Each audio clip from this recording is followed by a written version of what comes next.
Taste the Daily. Chengalpattu மாவட்டம் அச்சரப்பாக்கம் பகுதியில் ஆவின் பால் பொருட்களுக்கு தட்டுப்பாடு ஏற்பட்டுள்ளது. அச்சரப்பாக்கத்தில் செயல்பட்டு வரும் ஆவின் பாலகத்தில் கடந்த சில வாரங்களாக ஆவின் பால் பாக்கெட்டுகள், ஆவின் ஐஸ்கிரீம், ஆவின் நெய் உள்ளிட்ட பொருட்களுக்கு கடும் தட்டுப்பாடு நிலவி வருவதாக மக்கள் குற்றம் சாட்டியுள்ளனர். விலை குறைவாக இருக்கும் என்பதால் ஆவின் பால் பொருட்களை தேடி வருவதாகவும், ஆனால் ஆவின் பொருட்கள் கிடைப்பதில்லை எனவும் பொதுமக்கள் தெரிவித்தனர். திருவாரூர் மாவட்டத்தில் நிகழ்ந்த விபத்தில் சம்பவ இடத்திலேயே இருவர் பலியாகினர். ஒருவர் கவலைக்கிடமான நிலையில் சிகிச்சை பெற்று வருகிறார். வலங்கைமான் அருகே பூதங்குடி பகுதியைச் சேர்ந்தவர்கள் மணிகண்டன், சத்யராஜ் மற்றும் கோபி. இவர்கள் மூவரும் தஞ்சாவூர் நோக்கி இருசக்கர வாகனத்தில் சென்றனர். அப்போது நார்த்தங்குடி அருகே அடையாளம் தெரியாத வாகனம் மோதியதில் சத்யராஜ் மற்றும் கோபி ஆகிய இருவரும் சம்பவ இடத்திலேயே பலியாகினர். படுகாயமடைந்த மணிகண்டன் திருவாரூர் அரசு மருத்துவக் கல்லூரி மருத்துவமனையில் தீவிர சிகிச்சை பிரிவில் சேர்க்கப்பட்டுள்ளார்.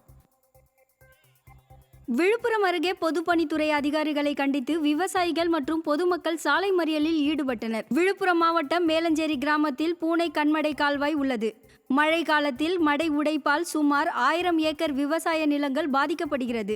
இது தொடர்பாக அதிகாரிகளிடம் பலமுறை மனு அளித்தும் விடியா திமுக அரசின் அமைச்சர் செஞ்சி மஸ்தானிடம் மனு அளித்தும் நடவடிக்கை எதுவும் எடுக்கப்படவில்லை என பொதுமக்கள் சாலை மறியலில் ஈடுபட்டனர். தூத்துக்குடி மாவட்டம் கோவில்பட்டியில் மின் விளக்கு வசதி ஏற்படுத்தி தர வலியுறுத்தி மெழுகுவர்த்தி ஏந்தி பொதுமக்கள் போராட்டத்தில் ஈடுபட்டனர். கோவில்பட்டி பிரதான சாலையான புதுரோடு சாலையில் மின் விளக்கு வசதி இல்லாததால் இரவு நேரத்தில் வாகன ஓட்டிகள் சிரமத்திற்கு ஆளாகி வருகின்றனர். இதனால் அடிக்கடி விபத்துகள் ஏற்படுவதாக குற்றம் சாட்டிய மக்கள் மின் விளக்கு வசதி ஏற்படுத்தி தர வலியுறுத்தி விடிய அரசை கண்டித்து கோவில்பட்டி அரசு மருத்துவமனை முன்பு கையில் மெழுகுவர்த்தி ஏந்தி நூதன போராட்டத்தில் ஈடுபட்டனர்.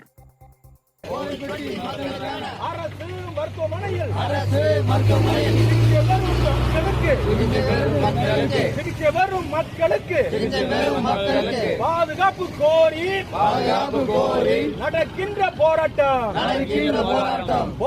இது போராட்டம். தஞ்சையில் மாநகர பேருந்து ஓட்டுநர்கள் மற்றும் நடத்துனர்களை கண்டித்து தூய்மை பணியாளர்கள் சாலை மறியலில் ஈடுபட்டனர். தஞ்சை மாநகர பகுதியில் சுமார் 100க்கும் மேற்பட்ட தூய்மை பணியாளர்கள் பணியாற்றி வருகின்றனர்.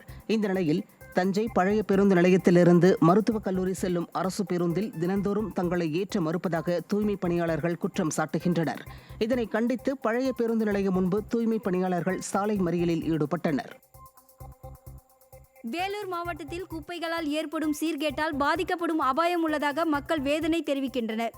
ஒடுகத்தூர் பேரூராட்சியில் ஊழியர்கள் குப்பைகளை சரிவர சேகரிக்காததால் சாலைகள், சந்தை பகுதிகளில் குப்பைகள் ஆங்காங்கே குவிந்து கிடக்கின்றன.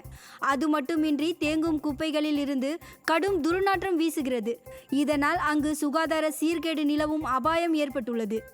விடியா திமுக அரசின் அதிகாரிகள் குப்பைகளை அகற்றுவதில் மட்டும் கவனக்குறைவாகவே உள்ளனர் என பொதுமக்கள் வேதனை தெரிவிக்கின்றனர். கிருஷ்ணகிரி மாவட்டம் ஊத்தங்கரையில் செயல்பட்டு வரும் பிற்படுத்தப்பட்ட மற்றும் ஆதி திராவிடர் மாணவ விடுதியை அதிமுக சட்டமன்ற உறுப்பினர் தமிழ்செல்வம் நேரில் சென்று ஆய்வு மேற்கொண்டார். கட்டடங்களின் உறுதித்தன்மை குறித்தும், மாணவர்களுக்கு சுகாதாரமான குடிநீர் மற்றும் உணவு வழங்கப்படுகிறதா எனவும் கேட்டறிந்தார். சமையல் செய்யும் பாத்திரங்கள் முறையாக இல்லாததால் அரசு உங்களுக்கு தேவையான நிதி ஒதுக்குகிறதா இல்லையா என கேள்வி எழுப்பினார்.